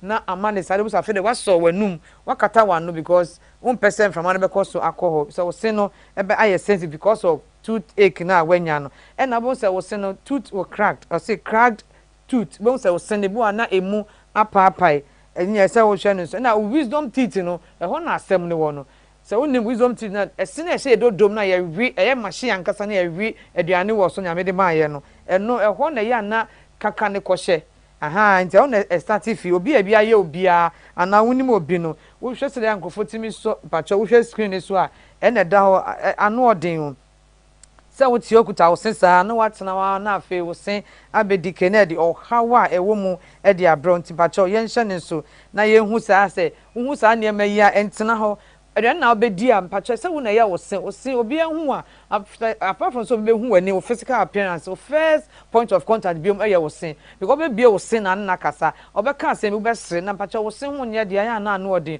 enti didi wi a bie mirror na bie wanum ko ja mirror nim na bie wana se udodomu na ya wisdom teeth ne aduane bitimi mu amopɛ mu ase ahye no ene nuane se be basa na nka se yetugu na yedi no uwi akɔhwɛ mirror mu na ba wanum se bi ankoku komu a fa brush fa toothpick no manka se fa kɔ wo osimu ba ubie mu a ubetimi de ayi mu kakra na afi wo brush na ye ese wo make sure se wo pie no bi akɔkasa wo sen de ese ye fitaa just say say yeah white because there be but I say we see neat ye clean out we say we no be kasana or share we say aduane bia any in between no na enye fefefe ma na nya sa confidence because we see sabe we see apro na say mu nye fe a bo a onim na ya na eya no omo so na omo sere kese I ti say obi a na moto mu bon ono pe ha game pa o share wono be ha give so nim say ne ho sent no enye it is an etie eye good see e be smile but if you can smile with confidence na che say o se hu ye neat onipa ko ni twa ne ho sister ana bra o se e fe pa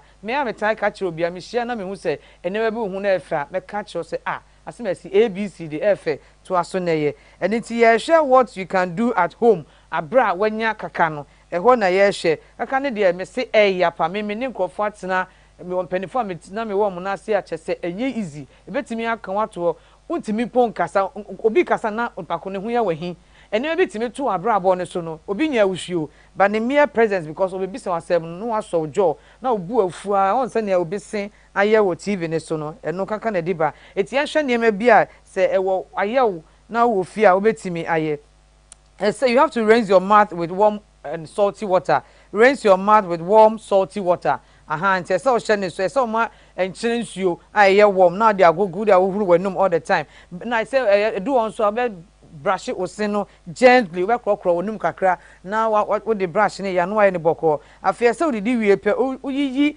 nuane na aye trapped obu an simu abiebie obu an sese ne arrange ye ni teduane timi kokikam pachomache wo ha say we bia awie say we hwe osen gogo wanu huhuru wanum say we ba bia woni brush and fa brush fa gam bi na fa ye no akopie agu enum sese na afi we yi ato na fa wanum enye refresh nti wo ye bia onya kaka na wo seno na se wo hwe se wo fia aduane ni bemu abeye me wanu mu abon wo be yi ni nyina na the dental floors and so wo be na carefully na waye na ye se wo avoid cold water and then very hot or sugary foods ma mo pe sugar de ni nyina kan na de sande me nyina ba na wo be renam na bones bi akoshe no waja na pro kan tie se wo hye no so na wo ye afi hot water se when ye bia na se wo ye ikra wo se no hot water no obi an say dia odidi fa na ono obi o say onum nsu anaye a je say ne se no nsu no ka ho ansa na watimi amene aha ba obi on so de si wa ha e be ko wanum straight say dia onum no avoid say be ka wo si na anuane a sugar dose drinks ne ade no hye ne nso ma me ni nyina ka ho na wo se ebetimi aha ana say you say bi kaka ni bi wo so na wo fi na obra put a cold compress on the cheek if there is swelling so wa funa ho no because of kaka na we yeta wa eye cold now they are to so na man bra from mouth and na face so betimi afa painkiller be dey make catch say painkiller there they betimi afa na so na ko hu doctor no paracetamol me say men tina ho nka say chalk because dru strong edru me say baako 500 nti we mienu 1000 na grams na wanom no it's milligrams nti enfa ni agro say enye hwe na onum a ji say wa abuse no ena onuma onfiu na se won abusing ye onye obi a painkillers a wo de bibi na se ofa bia obe won say na effectively na be ye adwuma ma sa na tie na afen so no ese we avoid aspirin directly but they betimi aye ne say o de ma men kind brofo na enya de na fim de betwi mu apese o se men katwi ma no o say you can take painkiller to relieve the pain you are going through. And I'm example like the paracetamol normally use them safely. Once the san catch say use them safely. Send a bank of a more. Now, nema I say avoiding it. Putting aspirin directly on the gum. As I say, you shouldn't just say mano. And I ignore swallowing or swelling or fever. Very hard foods. Very hard foods. Okay. And then you know, I saw who dentist. Na ye shema. Send a bear when him na hono. Bibia ekoso no. Obe yi ni nyina e free ho. Na abo pain lasts say open na ukom no if 1 or more days say odi America na odi ko hu doctor na o show mre na yedi ye adwuma no enti no ne aka dose say say mre ni nti na say medi wusi ha emrepem no yebesa atoa so na yedi dwumadie no susu no na yetoto so na yedi abro eni ti Meda Helios Care Center for ase na Mada be Third Clinic Services for so ase and a New Nation Travel and Tours for so ase say omuso mi mu na medi dwumadie e de bro ene say na enya hu yes sister Adebs no wa ha register wo ha say na Adepa Square so wa ha ni aka ni nyina sports entertainment and business udanda ni nyina ye de beto to so na ye de abro ye twa ye ho ni abasisia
Arefo ya sign abebio yemfa enasia kese pa mama test. Olum say mama test the oba na health segment no. Aha, odi nsem a depa no de bra pa ene wo hwese dia mama test adi nsem betu ya na pede me akasa me hwehwe me ro na ma hwe me sene se me sene tisen ya na se tisen ya ma me wo say at least me de ya kakra etino besa akọ mama test nkyere mama na asan exam bi na chese makohu se se bi bi fa wan na se minya de saa esan se esin de eyade a we ye younger ye ka esin wa sama enya funny serious ba o sha ase se wo nyi ana o se esin wo hia pa ya me kasa na ye nua ba kwa wa se ye friend no Kobinash o se o ya jan penyisem o ya ho penyisem do ya jan penyisem na ya ho Gen Z kakra aha etino ye drew ye business segment na nde ye bonitel amao ye pese ye hu ye currency exchange rate no say pese ye hu said ya ye sika sama kwakodu Ghana ha say no se emre bia atwa mu na wo hwa na said ye dollar no ne pound no ne euro no said ya na ekokoso ni tina fe yetumi nya business ni yie but ene de ye se yate asem de a nyama ni nyina aba from tie pese ye hwe se no kra se dollar no enenam 10 cedi na say 11 and akodu a pound so nam 14 and 15 and na euro so akodu here percent na fe ye na ya san hwe ye commodity prices no ye pese ye hu se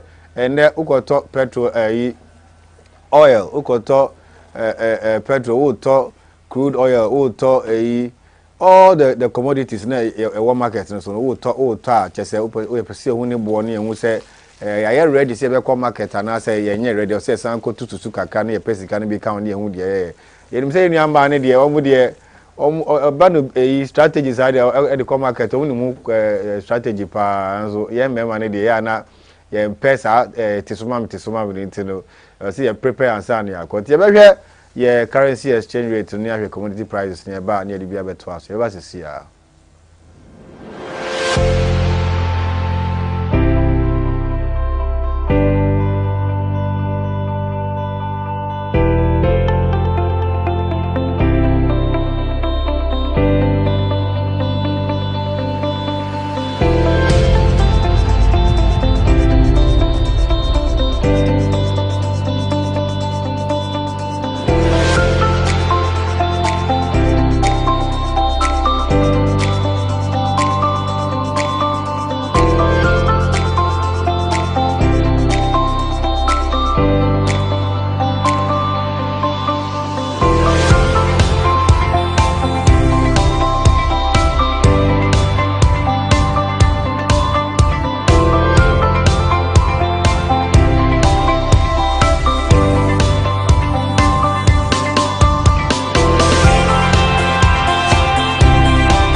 for say mwamu ne eko ewo ye currency exchange rate any ye commodity prices no na ohwe the way dollar akodru 11.24.25 eko 25 na ohwe pound so 15 nam no any euro so be nam na chese wo se enyama ya azisa kakra aha ye mpenisa we me mpenisa o obi so ndi openisa pa because ono obagana obese o sensika na sika na ye bebre amano but ya etia ni dia ya na sometimes you know business wise and time wise pa kra especially we obi a we exporter hard drink etino Bank of Ghana mbom won na se moma ne mana ba foma e be boa ye pa de me wo interest wo mu pa kra ye petrol ye diesel and LP gas we share petrol ni diesel ni LP gas na any kerosene kra na a liter diesel liter 13.25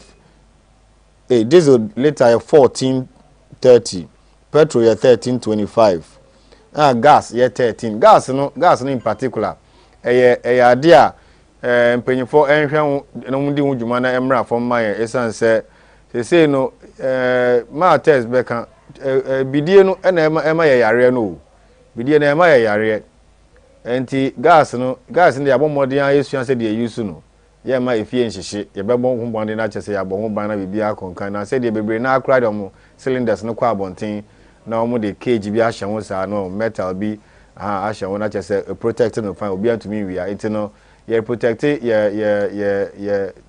ye fie domestic wise no ye protective fie pa chese bibia konkan ma enti gas no ye sre mo mani mra for my pa because say no uto gas na enche na asa say emframa na gumo gas emframa mo minim say gas emframa de na so emframa bi o ha no ekofu si ana asa ye pede e check aka de be aduana se bibia akonkan na ma whether ya aye cool na say ye nu ama no say so mjan so hye na wenyan so hye de ndware sa na anapa no fe na hwe on fi wo on kasa ho kora che say efi enye bibia e ho be de kora ntino yesre ma mane man kofo man na ye hu de eko na me kan sa no bo ho modern say business bi a wo ye bia no wo be mia we na wa ye ni yie esan say eno an de kura oman Ghana mu na che say bibia enko nkan man ye be twa ye ho sima na ye ba ye de sports bro empress ababedu enra ye suma no kodi ne djuma fine pa wo kroma che say ababedu a ode insam ni nyina ebetu dwa ye sports updates sia ye ba sia enko bebia.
right, so we say from Mobi Aquaba, Miss Mobi Chimbio Mediba, LA Money Breeze, so fine you see a good day on 7 bit around the world of sports. And I'm doing 70 na Bremo age media, so we didn't neka japa, waiting so Afremi Sports Empress, and first that Cassia, and ya boa for Helios Care Center, was it there who don't pay me a rain in our piena, say, yay, now sunny na Enfa, and Mount Samsona, Bitot Cleaning Services, I a bano ahunsie pesa umpotemu edini dia na ese ofre eye ahomatufo e da screen so na ja ometimi aba ufie ma ba ye de se ne fata e de amount sanso na janka mineral water nei anope manum bia prumi mini man kasenti hun se on the road bibia edemu kama I from e wo eye ahomatufo yi so na also utimi enye bi ennom na bibia so utimi enkoye emfa ema na entampayan remu e won fufuo no wow nem say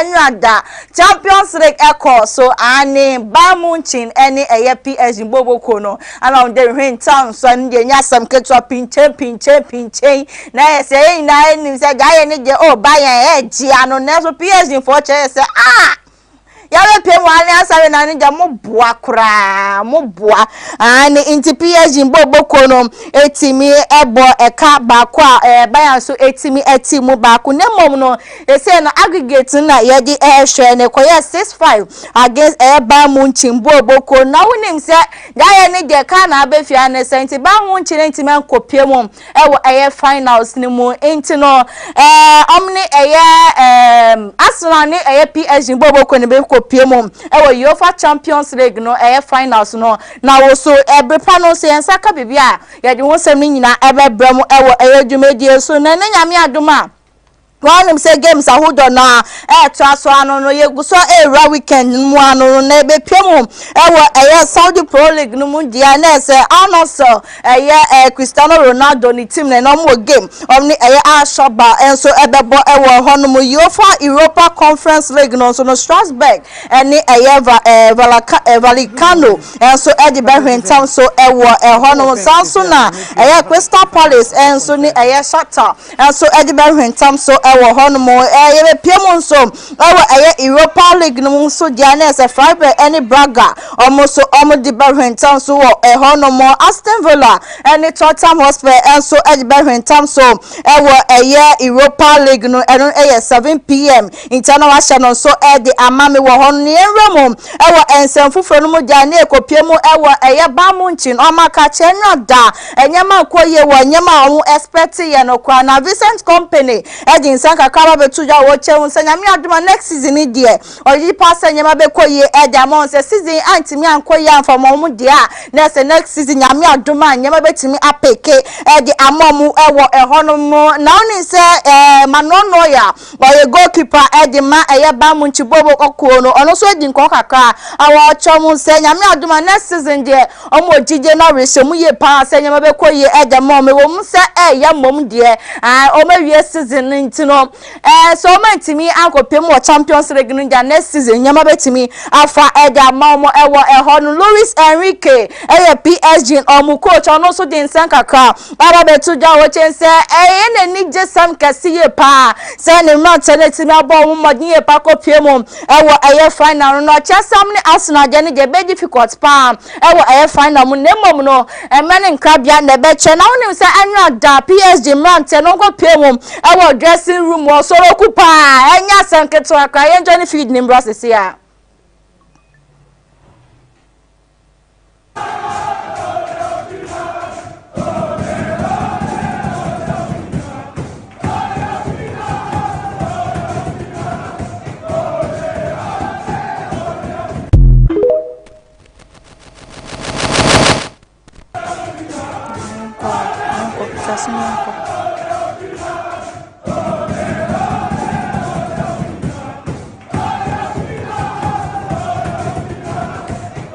Auntie, I don't know when you be a share a screen, no, saying again, say soloku, yedin kunim, and you know what to mean. I said, children say yedin kunim. Auntie, young so Alpha Emma would Jawan in Sana Sa Karifi, and so in Sanka Karabe to Jawoche say, the best coach in the world, and to a chess a PhD in Bobo Kono, coach Amanyane dear, the Juma Wayane, or chess a sunkuye papa, and so honor Samson I so and for Mamma Diane say officially dear and not that a Branton Dindi William or no and a Timmy Edgy a UEFA man of the match award no Eddie Essin in our soul or see a kind of man a PhD in Bobo Kono ya to also our and self for no more dear Nancy Copiamo our a Hansi Doctor Flick Nakachi now him say in paying for a chess a giant dear decision now a betty me a finally a Branton Dindi Cancelo runs for any Lewandowski no in for HS say nyame aduma say next season ombeti mi aka team ni mu dia na say wo say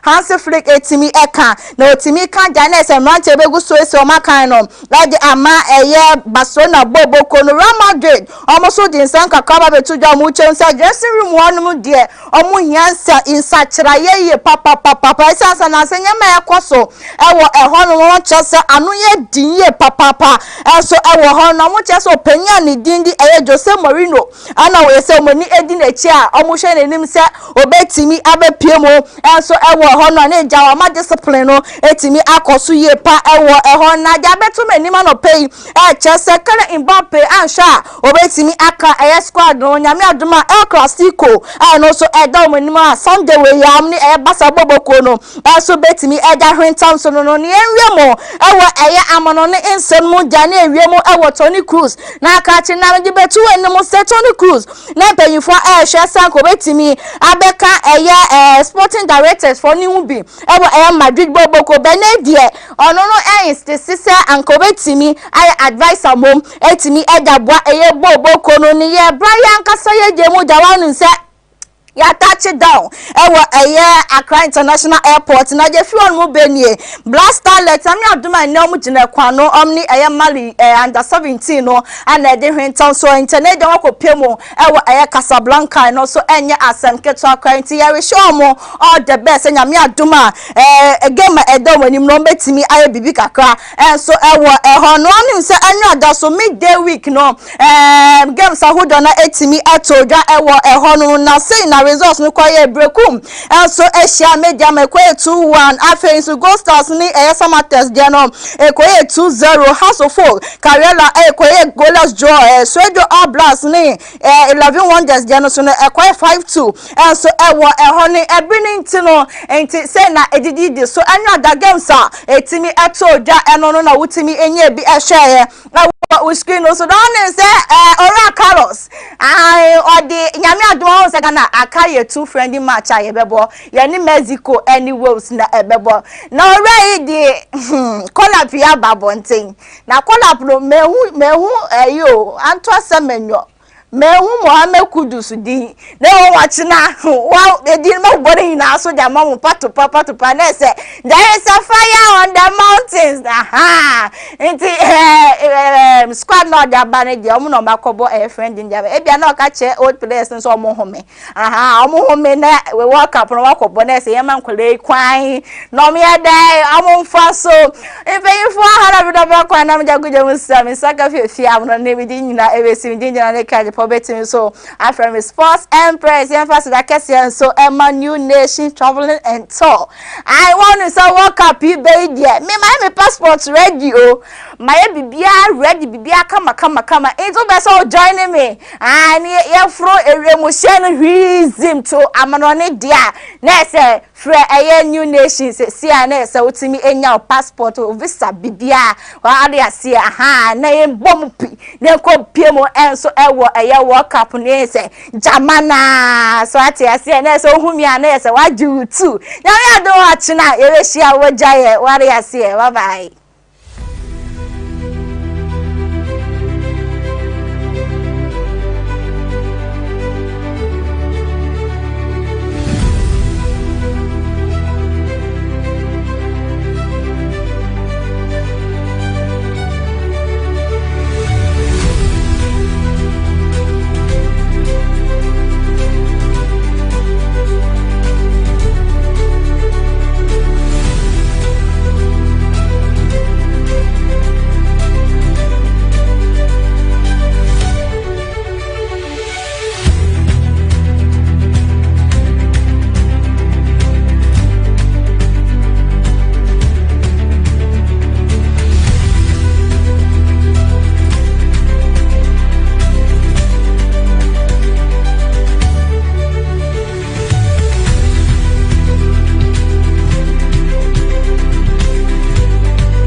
I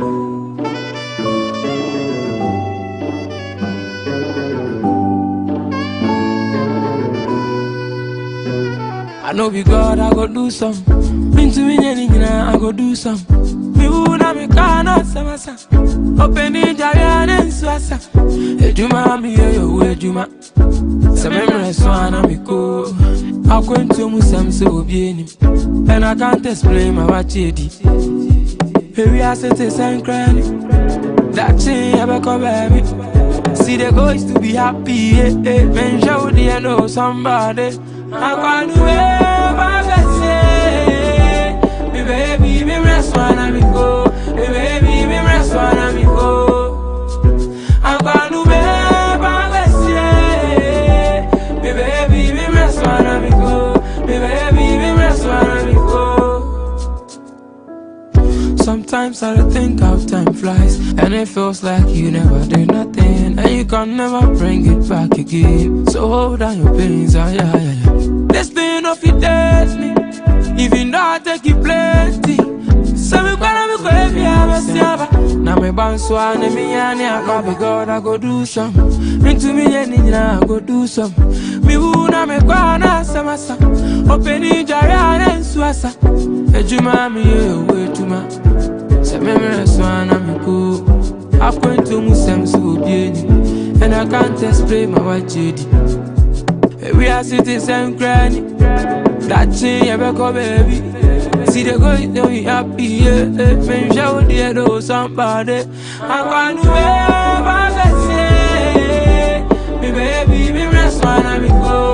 Me baby, me rest one and me go. I can't do it, me baby, me rest one and me go. Me baby, me rest one and me go.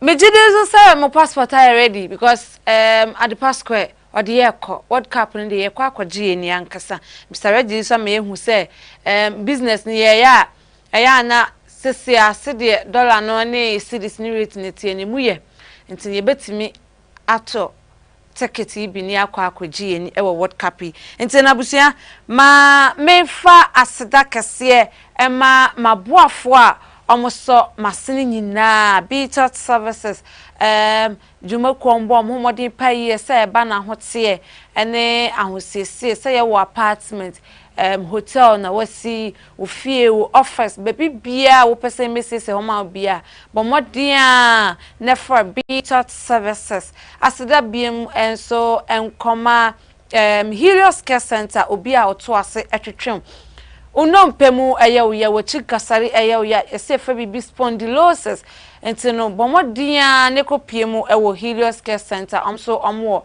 Michelle Camp Sanko 4 New Nation Travel and Tour and so eye jumakua se bana kwantomu nsensem ye visa ye passport eni hu bibia mesrawa New Nation and so ebom ho modern pa yi ntino ya na wabom modern award capi oye ni nyina oboabo ahu nyina no omo packages de emu ye papa omo ye group tour omo ye family tour vacations na woko say you pick up from airport your departure and then your return New Nation eye bibia ema ntino busia and then me bedi entertainment segment mu akudie ama media medeto so ene akosia adepa ye for your first story na abrante wo ye Kumawood actor esa enso eye content creator just wa bono modern pass bana sema make up sit down little so I say I don't believe anyone genuinely loves me because of my height and that's why I remain single. Don't little cause out na abrante emri bi atwam no didi to akese bi achio na odi abeto just say ono de esia onjini se obabia edono because they were OTNT me do why na little me do entino mensro enne baby awo bia na wasa me hwe wachi kwan ye mehu abusua ne nya ne ebeye entino mesra mo enne kwan me beye messes timo a moye adepa mu hwe ye me be ya messes weekend we ya don maboa me ho abusua me vutie no story Efiodo I say there's not the Ghana Akufo-Addo left for Mahama. What is Ghana turning to? I cannot speak about what has happened in the country anymore because I'm so scared of what might be done to me. So I prefer to stay silent and under the situation. Efiodo, former social activist. Yenyabe Jen Hunter ne papa say also a musician. Na yeno say onu de onjini ese omana Akufo-Addo edija ho no eno na yewomu sese no na emom no ntimi nka ne bebre ne de obeka nso beka na no atum na no so ede ho agemu ne ekon bia sa amomwo ne de unya ne totroto even wow maami owo okra ne tete ne unya ne totroto enti ne to de bi ne chia na wafa ne santafo omfiri yefuru baakomu apie no omo pia esuno bia ne nadwen sa suna obia ene ne nanamo a otu enti ne fia yemfa ne se nyina nya easy my ense be enta coming back from jail and all I get is 15,000 once in a while. It really makes me regret everything. Showboy gets brutally honest as he reflects on his past decision, admitting that joining Chris Waddle to beef Shatta Wale may have cost him a completely different life. According to him, if not for that fallout, he believes Shatta Wale could have changed his life with a house and a car. By now, regret hits different when you realize one move changed your whole direction. And say, Abusua, and I say, man, yet to say, yache yenua bema yi ama or the about to just say on the wa regret say modi Chris Waddle echi ene Shatta Wale ekokonye na say enye eno a nka by now no Shatta Wale timi asesa no na brabo amane ne hyebre ko amane ka na efie kra enti no Shatta ye besre yase ne waye bia no de beche no na masundwe bia wo ho no one no ede abom. And I move it to another story. My name is Inspired. When I was playing in a live band with particular hairstyle, so whenever I sang Stones Boy song, people call me Kelvin Boy, Afrobeat singer. And I say my name was Inspired. And Kelvin Boy, they about to just say, Nidino, then so no be B-O-Y no. First, so no to Stone Boy. Kofoya me says Kelvin Boy, and Stone Boy then here boy. What I say Stone Boy then here B-W-O-Y, and Kelvin Boy sabe no why? So there should be a difference between Kelvin Boy and Stone Boy. And so no baby bi obedira obeto nyum bia no eya na amanfo edwen say Stone Boy edin no use. Abusua ananwada and apologize and settle peacefully. You have no evidence. Evangelist Mama Pat to Queen Emma. Queen Emma den sensem bi betuja efa Roman father ho na Roman father na ye papa ono na ama ostani in ama enya no no ekra don ko ye mpian so no anye yi na nsem ode betuja ni nyina no ensem ni bi wo ho a enye papa etino Mama Pat etina so hwe nsem ni mu no se mo Queen Emma onnim ne yema wa pa chaw ne twa nsem ne so because Roman father o tu anamon na asem no de akopie mu asem di bia mpanifo anim ntino se obepe asumdwe dia panachaw na bibia eto entwa ntina no so another advice every Mama Pat eho another advice de abre Queen Emma no Abusua na no so awahosam a heartbroken boyfriend takes back all the things he bought for his nursing student girlfriend after she was caught cheating with another man. And you know, enyema watonya hwe picture bobo yayi eso empa ne enyema egusu nyina brant na kosesa ase wahwa abayi na bedu baby yesu ya bro amma na attitude ne niama na brant se hwe me hu ohun ya ose ne o cheat no so ene me mo ada for metro se ye to nkran do kran ye gye wo hyeto no ko we ye gye nto akosesa ne niam nyina broken heart o se de yimanya bia ide be ka na chi na emum na ya mama ya ntu ye bo mama ya ntu ye bo mama ya ntu ye bo kakra abusia mama ya ntu ye bo kakra why na because eya no bi ye papa ma wa mama ya mani panin fele se papa na wa ye no wa ya ade enti no we nyina kwase ebo nya obi na ebu nu kwase esi a oni nyina ahwero na egu abobo ya so de komo obi foforo about me de ko me nua be ma na okra mpo anka ge me boa me ahwen abuso enko ye last story Kubala abrantie effective Monday cars will be banned in Ghana. We will be using horses. Kubala King shares plans for transportation in Ghana.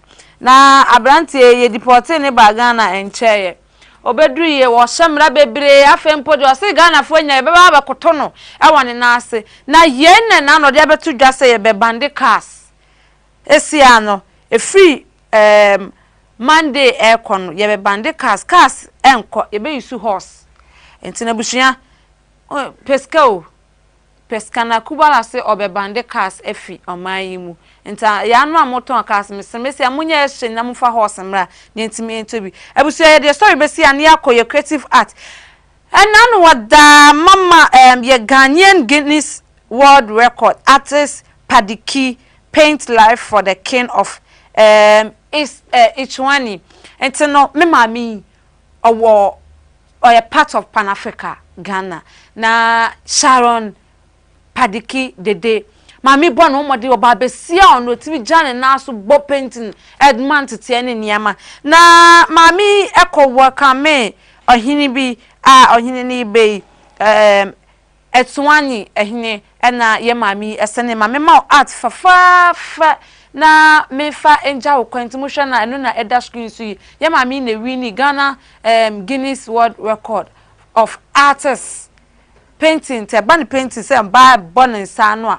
obono mode papa abusia yenko your tourism videos ni bia ready directed videos ni bi ebeto screen na so na yayewe enti no eya dia Padiki ono na oye Paddy's Gallery art gallery enti no se person koje tete ya oma entity ye na anu ada ne kola ni bi omma tete om competition for art and then the gallery wo winiba omo ya dia me na ebi makopie mu outside enti no se wo ha no weni je art ho creative art ne ho niama wo ho akonya se obeba na waba beje entity ye wo de se person nkosua bra come social media handles ne eja o messages e wo ja o comment o me direct o ama wo share no o come social media handles so media me de so Facebook I am Akusia Depa Instagram I am Akusia Depa TikTok I am Akusia Adepa ni nyina abom TikTok I am Akusia Adepa 5 oba na metimi a direct o kama ni yakwa akushe na abusia na say ye play and win ache ye play and win ache abrantie bi ahwere ne nkwa ama empanifo a omoda health ano ese yempanishe eye ayarisa bia ye de abrantie kopie mu a omanfin eye abrantie ben na abrantie ne den na eto no enti no abusua fa wo answer ene comment efa your social media handles so me ka say stream live all your social media handles so ko Facebook YouTube X first and yes for be Twitter TikTok Instagram ne ho niama misrawa edinya ye de so eye LATV Ghana ko na ekoja o comment ewo ho na yen ready bi na ebeje wachede na omo gusu a mesrama se ebiefon la mo so munya machede mesrama ya mo so mo fre na yentimi en confirm emamo so odofo bi so di ni birthday Mother's Day Mother's Day be LATV ye be dwumedie chenchenche pa entino nyame ya aduma dwumedie ne be pa ho ntoma ochena na ya ma wohu nia ekoso opesa wo maame onen celebrate wo maame amesrawa ono maame be ye 30 seconds video pe na waka ensem de ana wankasa nkwala brem ebesi bebi e woduri adoye a wo maame e de adan na di atrew no mesre wa ye video na ode atreye ode asene director the number no beto screen na so na yetimi ene wo a celebrate o maame kama se number na ye ready director mpacho wa fato screen so ema me why enti no obeya 30 seconds video na wa kansem de maame for de omko ha om papa enti na busia tourism are ready yen ko hwe tourism videos ni bi na yen fa NG ni.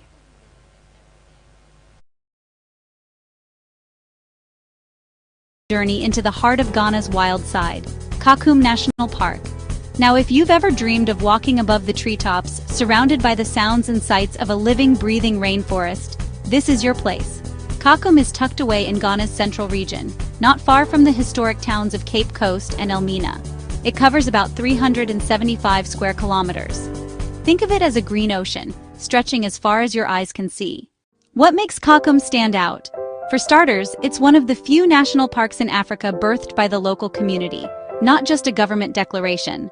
When the park officially opened in the early 90s, it was a victory for conservation, culture, and everyone who calls this rainforest home. But let's talk about the star attraction, the Canopy Walkway. Imagine this, 7 rope bridges, suspended up to 40 meters above the forest floor. That's higher than a 12-story building, and it stretches for over 350 meters.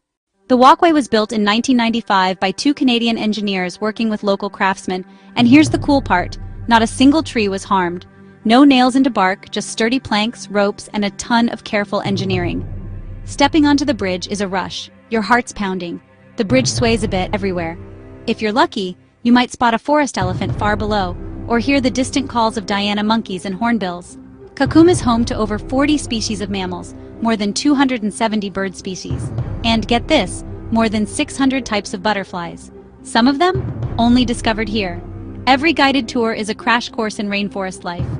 Local guides lead you along shaded trails, pointing out ancient trees, some stretching 70 meters tall, and sharing stories about medicinal plants used by healers for centuries. There's a real sense of connection here, not just to nature, but to the people who live with it every day. And the numbers show just how loved this place is. In 2024, Ghana welcomed over 1.28 million international visitors, and Kakum was up there with the best. The Canopy Walkway alone draws thousands, but there's more.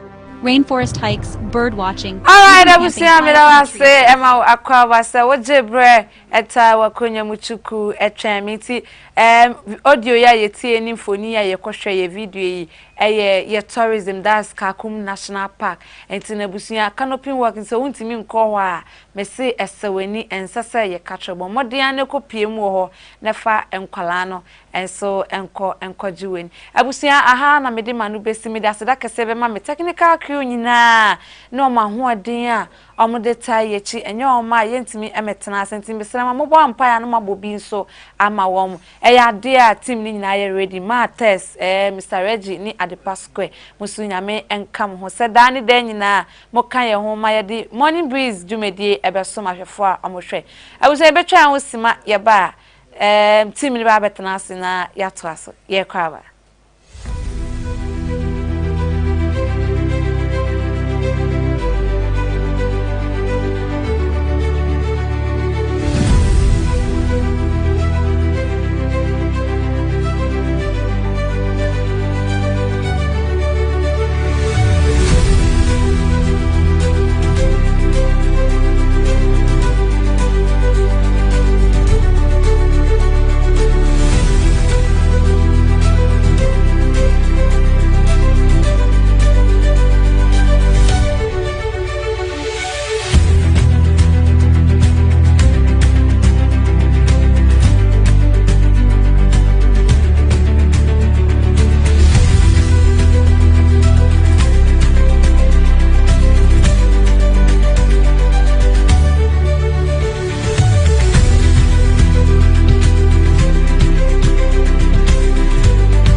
abusia wo hwe me wako aba e de ba Helios Care Center aha ye treat conditions bi te say obi a wanya spondylosis obi a wachi bramu wachi kasai eye wo ya wontimi nyina so mfa nya adwuma obi a won so de ne asiatica enti ama aye oto ase enti ni tam emuta atwetwon obi nso a ne de ne eye ne kotodwe emu ahodwo enti wontimi nyina so nya adwuma obi nso a ne de no eye ne sisi ananse bia bibia e fa no lumbago ana back pain wachi kasai no eye wo ya yie pa ama otini mu ana okon mu kura no a abusia woten ka sai ye wo ya obi so a ne de no eye arthritis say your osteoarthritis say your rheumatoid gout ne nyina no o de ba Helios Care Center ye behwe na ye yie firi wo so ye wo Sankofo bus stop Michelle Camp Road fire numbers e wo screen so na frɛ ye oba ye beboa pa yie firi wo so na enen ye ba behwe the signs and symptoms of spondylosis ye ohawa etama ye chibremu ye chikase no eho kire no ema ye chikase no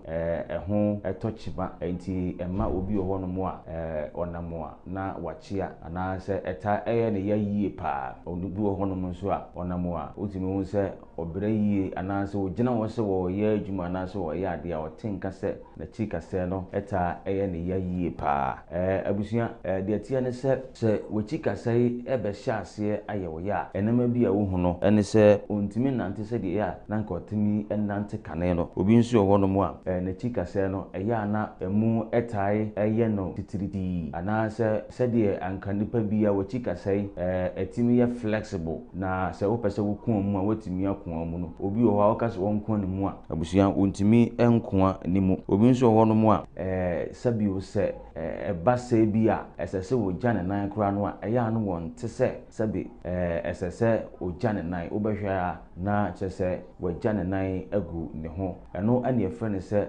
losing of sensation na yese ekoba ne sa na chese atenka sabi se jonso de wo ubenya no anase bia wo pese wugya wonan a ubenya no saa atenka no efiri ho kɔ wenimu nyina aye nsankyerane a abusia ehya ase se ba wo so a na kyese kyerɛ wo se wachika sai no chimato bi aba ho eba na saa wo de beba Helios Care Center na yahwɛ na yayi efiri so na obi bisa se spondylosis kura na edie na de ba eye niema hodo bebre ebi ene se enyini odasani unyini a edru baabi a especially maame no ne yem papa no mo a omanyi efiri beye se 55 years kono eya na bebre no a ewo saa ohawi na afei nso obi wo hono mo nso a na adwuma a woye anansa bia emfie bebre nie adwuma a oye no eye adwumaden woni ata asoasoa niema woni ata pagya niema obi ho no no adwuma a oye na ya tenase otenase che obetimi atenase the whole day ye maame no mo ya motonton ade wo dwom mokola dwom kaneshi agbogoloshi dwom ni ade mo nso munyi adu ba bia mota enya saa spondylosis a ye ka ho asami anansa taa oni a andom taa emfie bebre nie no omunso eta enya eye sa spondylosis a ye ka wasemi esan se taa no se wonuma edru ba bia abusia etimi ema eye ensuo bi ewo eye ye chika sei no ensuo trotro bi ewo ba bia ya toatoa nompe no sa ensuo trotro no eno na ma wo chika sei no emu eye mre entekoba se bia esese wo kun ase de broni kan se eye flexible enti ekoba se esese wo kun mu a wotumi akon no sa ensuo no nyina no enam cigarette na wanom over the years enti no ema sa ensuo no nyina be senko enti ensuo no be senko sa ema wo chika sei no ho no ewo eye dry enti eye dry na se wo sa na fei obehu se na bushins na ehye ho no nso na eno nso so ewewe enti ewe na fei dompe edi ahia ekoba ne saa wachika sei no emu be ye wo ya wachika sei no okun mu a wo bebre wachika sei no ugina wo se wo ya ade a kakra na emu ye wo ya enti wenum ne eniema abusia etimi ema obi endo bi nso ane de no nso ebi ane ye de wo no se de obroni eka ne se genetics enti ebi ana ewo aye na busuam ene ye de awo no na ne nyina achi ne de eka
Yasamba.